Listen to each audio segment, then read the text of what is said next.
Hello दोस्तों, मैं राजकुमार, RS institute of excellence. आज हम आपको पढ़ाएंगे कि किसी भी सब्जेक्ट को सबसे पहले कैसे पढ़ा जाता है, मतलब ऑर्डर ऑफ सब्जेक्ट। अगर आप नए हो, एकेडमिक में हो या कंपटीशन की तैयारी कर रहे हो, तो कौन सा सब्जेक्ट पहले पढ़ें और कौन सा सब्जेक्ट बाद में पढ़ें, ताकि आपका इंटरेस्ट भी बना रहे उस सब्जेक्ट में और आपको बोरियत ना हो, नॉलेज भी बेहतर हो और कम से कम मेहनत में ज्यादा से ज्यादा आपको नॉलेज मिल जाए या समझ में आ जाए। तो आइए क्लास स्टार्ट करते हैं।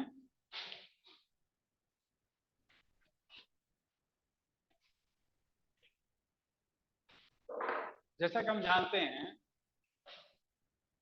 मोस्टली साइंस,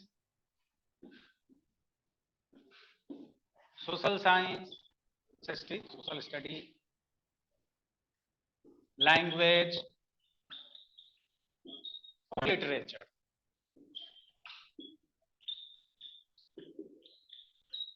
मतलब विज्ञान होता है, सामाजिक अध्ययन होता है, भाषा पढ़नी होती है और साहित्य पढ़ने होते हैं। ये चार चीजें ऑलमोस्ट ओवरऑल होती है, उसमें इकोनॉमिक्स भी होती है।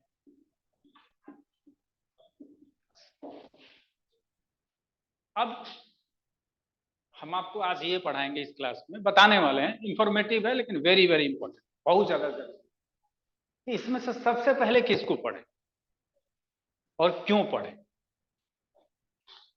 देखिए, इन सारी चीजों में कुछ भी अगर आप पढ़ने की शुरुआत कर रहे हैं, अगर आप नए बच्चे हैं या एकेडमी में हैं, 9, 10, 6, 7 जो भी क्लासेस में हैं, तो सबसे जरूरी चीज होती है लैंग्वेज। हम लिटरेचर की बात नहीं कर रहे, लैंग्वेज की बात कर रहे हैं, भाषा की। या तो हिंदी हो या इंग्लिश हो, या इंग्लिश मोस्टली इसी भाषा में होते हैं।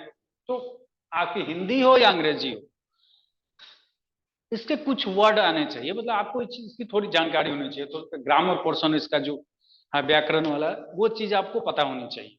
क्यों?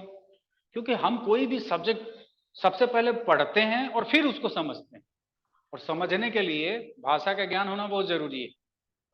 अगर कोई शब्द का आपको अर्थ पता नहीं होगा तो फिर आप समझ ही नहीं सकते। इसलिए लैंग्वेज सबसे जरूरी चीज है। तो सबसे पहले आप लैंग्वेज पढ़ लें, और ये ऑलमोस्ट हम सभी को आता है। बचपन से अगर हिंदी बोल रहे हैं, चीज थोड़ी बहुत समझ में आती है। अब आते हैं कि उसके बाद क्या पढ़ें। तो उसके बाद साइंस पढ़ें, फिर सोशल स्टडी, और लास्ट में लिटरेचर पढ़ें। लिटरेचर, साहित्य, सामाजिक विज्ञान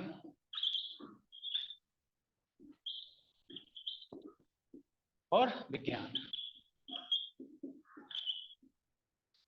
क्यों? जैसे हम आपको समझाते हैं, साइंस जब विज्ञान पढ़ेंगे आप, तो विज्ञान का ज्यादा से ज्यादा उपयोग, एप्लीकेशन आपको सोशल साइंस में, और इन सभी का उपयोग आपको साहित्य में मिलता है। हम आपको वन बाय वन करके, स्पेशली आज हम साइंस के बारे में बताते हैं कि साइंस का मतलब कि कैसे पढ़े।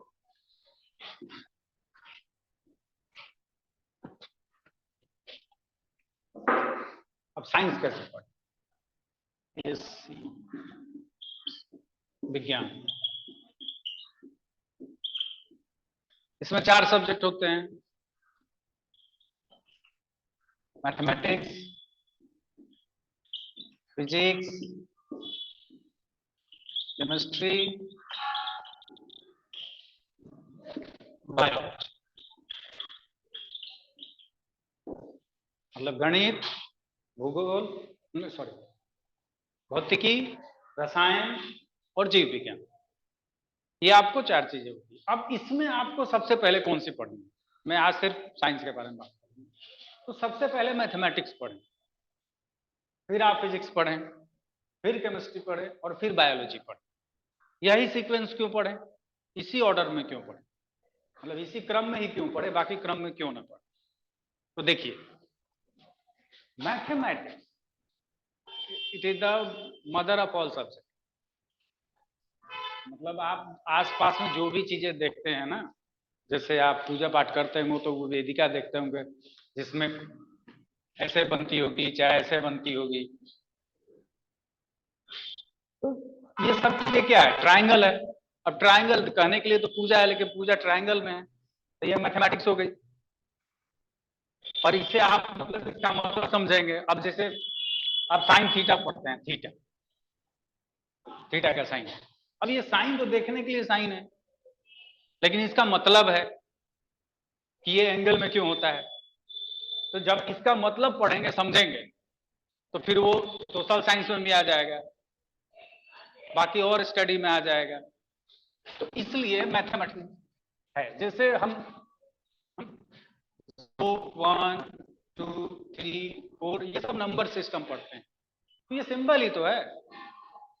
अब इसको हम 1 कहते हैं, इसको 2 कहते हैं, इसको 3 कहते हैं, 4 कहते हैं, और इसी को इलुबरेट करते हैं।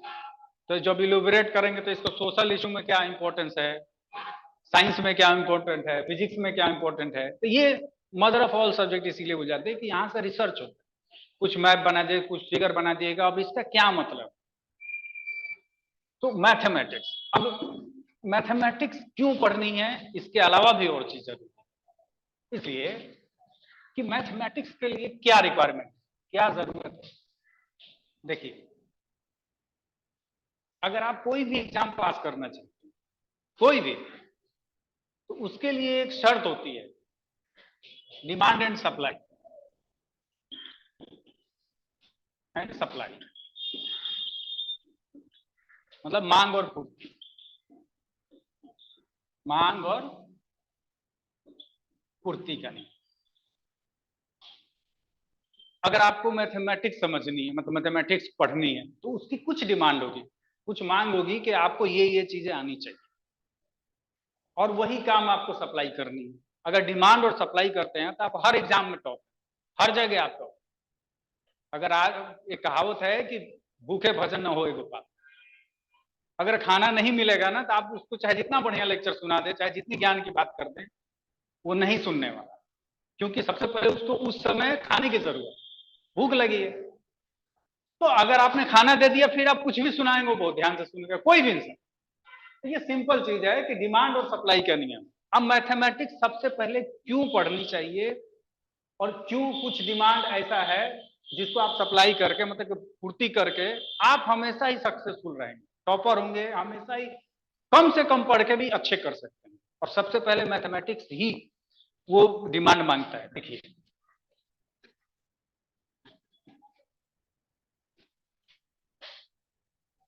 क्योंकि मैथमेटिक्स एक्यूरेसी है, एकदम एक्यूरेसी ढूंढती है,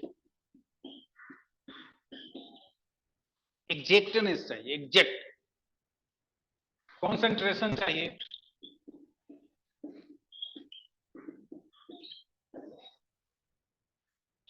चाहिए ही चाहिए। अगर आप एक्यूरेसी है, मतलब कि अगर 2+2=4 होता है, और कोई भी प्रोसेस मैथमेटिक्स का कोई भी क्वेश्चन उठा लीजिए, अगर उसके किसी भी एक जगह अगर आपसे गलती हो गई, प्लस माइनस की जगह माइनस प्लस हो गया, फिर आपका आंसर नहीं है, तो एक्यूरेसी क्या चाहिए, 100% चाहिए। अब इस एक्यूरेसी को मेंटेन करने के लिए कॉन्सेंट्रेशन भी 100% चाहिए, क्योंकि अगर ये दोनों चीजें नहीं है तो आपका आंसर नहीं निकले। और अगर ये दोनों चीजें है तो फिर तो आप सक्सेसफुल हो ना, क्योंकि अगर ये दो चीज किसी भी और जगह पे लगा देंगे तो 100% आप सक्सेसफुल हो जाएंगे। इसलिए मैथमेटिक्स पढ़ना सबसे पहले जरूरी है, क्योंकि जैसे ही आप इसको पढ़ते हैं आपका फोकस बढ़ जाता है, आपका कंसंट्रेशन बढ़ जाता है, आपकी एक्यूरेसी बढ़ जाती है, आप ये समझने लगते हैं कि हर जगह हमें पूरा ध्यान देना। तो ऐसे में जब से ही ये चीज आपकी बढ़ती है, सक्सेस का यही तो मंत्र है।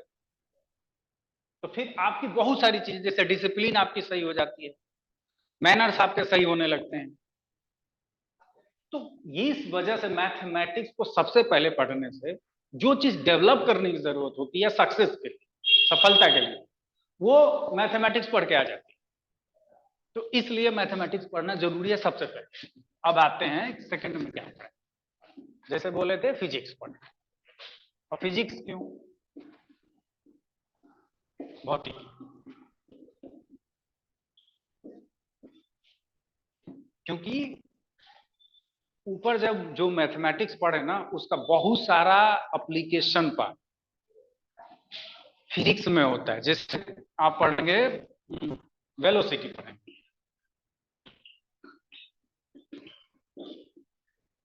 स्पीड पढ़ेंगे, वेलोसिटी पढ़ेंगे, तो फॉर्मूले पढ़ते हैं।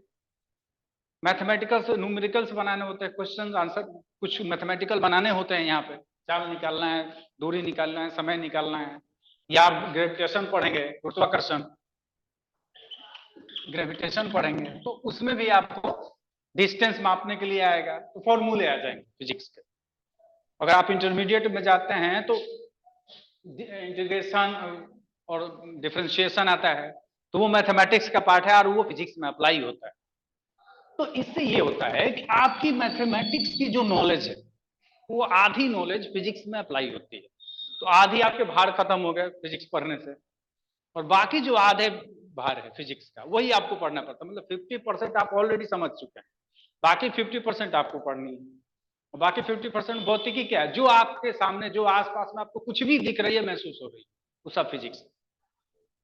तो आप उस चीज को पढ़ते हैं, तो फिर आपके दिमाग में एक चीज आती है, क्वेश्चन उठते हैं कि फिर इसको हम करें कैसे, ये इतनी सारी चीजें बनी कैसे। तो जब आप इस चीज पे जाएंगे बनी कैसे, तो फिर आप केमिस्ट्री, केमिस्ट्री का दो पार्ट होता है, फिजिकल केमिस्ट्री होता है और ऑर्गेनिक और इनऑर्गेनिक केमिस्ट्री होता है। तो जो फिजिकल केमिस्ट्री है वो फिजिक्स का पार्ट है। तो मतलब ये हुआ कि फिजिक्स का एप्लीकेशन यहाँ, इसीलिए तो फिजिकल केमिस्ट्री है, भौतिक रसायन। तो फिजिक्स का एप्लीकेशन मतलब अब यहाँ का जो चीज सीखे फिजिक्स का वही चीज आपको यहाँ पे अप्लाई करनी है। तो आधी केमिस्ट्री आपकी समझ में आ गई।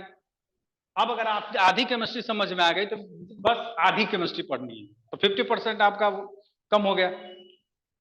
फिर आपको इंटरेस्ट आ गया कि चलो इतना जैसे शुरू करेंगे तो आपको फिजिकल केमिस्ट्री पढ़े तो आपको पता लगेगा कि हमने पढ़ा है इसको, तो केमिस्ट्री के पार्ट खत्म हो गया। अब आती है केमिस्ट्री का सेकंड पार्ट, जो आप ऑर्गेनिक और इनऑर्गेनिक पढ़। तो ऑर्गेनिक जो पढ़ेंगे कार्बनिक और कार्बनिक और अकार्बनिक, इसको पढ़ते हैं। तो ये वाला जो पार्ट है अब ये पूरा बायोलॉजी में अप्लाई, पूरे के पूरे, क्योंकि इक्वेशन होते हैं, H2O कैसे बनता है, ये सब बना है, फोटोसिंथेसिस प्रोसेस क्या है, तो बायोलॉजी का पूरा पार्ट क्या है, बॉटनी है, जूलॉजी है, यहां पे सब कुछ अप्लाई होता है। अगर आप अपने फिजिक्स पे अप्लाई करेंगे तो आपकी लंबाई है जो कि मैथमेटिक्स अप्लाई करती है। अगर आप मूवमेंट कर रहे हैं, वॉकिंग कर रहे हैं और दो पांव पे खड़े हैं, तो कैसे खड़े हैं, तो सेंटर ऑफ ग्रेविटी फिजिक्स का पार्ट है, ये करेंगे। आप सांस ले रहे हैं, छोड़ रहे हैं, तो जो रिएक्शन अंदर हो रहा है केमिस्ट्री का पार्ट है। और आप रिप्रोडक्शन करते हैं, प्रजनन करते हैं, ये बायोलॉजी का पार्ट। तो बॉटनी जूलॉजी जब ये आपको पढ़ना हो तो उसके लिए अगर आपने मैथमेटिक्स, फिजिक्स, केमिस्ट्री का अगर आपका कॉन्सेप्ट क्लियर है तो बायोलॉजी आपको एकदम से गाजर मूली की तरह लगेगी, एकदम इजी वे में आप समझ जाएंगे, क्योंकि इन तीनों चीजों का एप्लीकेशन यहीं पे है, बायोलॉजी। इसलिए जरूरी है कि इस सीक्वेंस में पढ़ें। जब आप इस सीक्वेंस में पढ़ेंगे तो आपकी हर बार आधी होती चली जाएगी और इंटरेस्ट भी आपका बना रहेगा, क्योंकि आप जैसे ही पेज की शुरुआत करेंगे आपको पता रहेगा हमें कुछ ना कुछ आता है। और जब कुछ ना कुछ आता है ना तो इंटरेस्ट डेवलप होता है, मजा आता है पढ़ने। तो अगर आपको आज ये इंफॉर्मेटिव वीडियो कुछ अच्छा लगा हो और लगे कि इसमें कुछ कमियां हो तो कमेंट करें, सब्सक्राइब करें, शेयर करें। Thank you.